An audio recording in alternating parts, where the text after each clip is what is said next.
what you see as the greatest threat to our national security today? The prevalence of Chinese software and Chinese apps is sort of unrecognized, and we all know TikTok.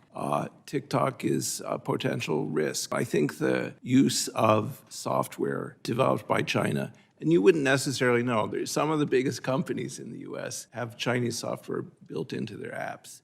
You don't know it, they may not even know it, and that's a potential for espionage. I would chime in with facial recognition technology, where the Chinese are obviously far ahead of us.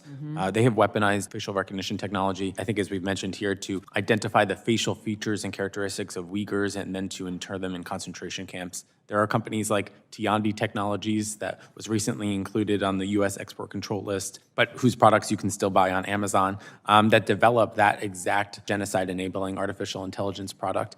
So much so that they sold it to the IRGC last year.